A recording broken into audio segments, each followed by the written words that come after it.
Hi, friends. Pastor Kevin here. One more time. Happy Christmas. And it's coming up really, really soon. Now, for the last few weeks, we've been talking about some different names or things about Jesus as we come into this Advent season. Do you remember what Advent means? That's right, the coming. We're getting ready for Jesus to come, not as a baby, but as Jesus returns to take his children home with him. Those that have asked Jesus to be their forever friend, he's going to come and take them to be with him.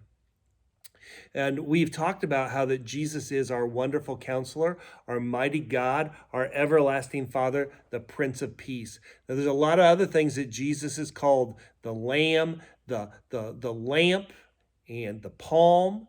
But what if we make one more change today? Taking the letter off, turning it over and around, and what do we have but the word balm? Have you ever used a lip balm? You know, the chapstick or something like that because your lips were chapped.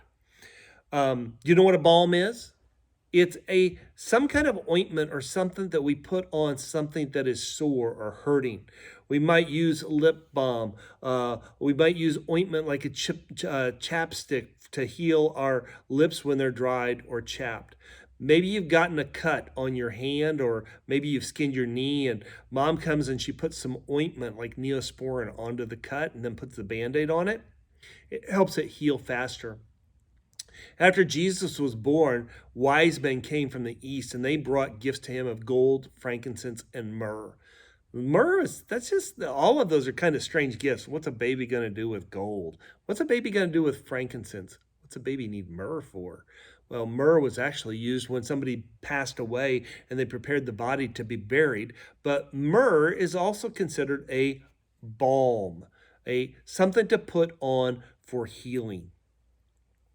When we ask Jesus to be our forever friend, he doesn't just come into our life. He heals us of our past and makes a future for us in heaven.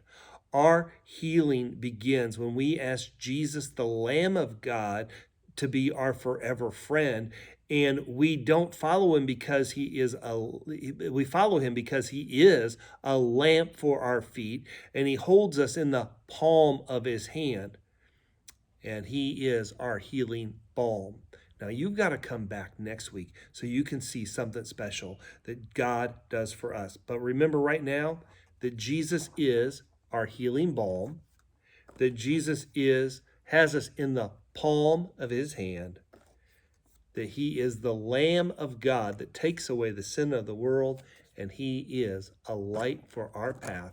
And don't forget this, Pastor Kevin loves you and can't wait to see you again next week. Bye-bye.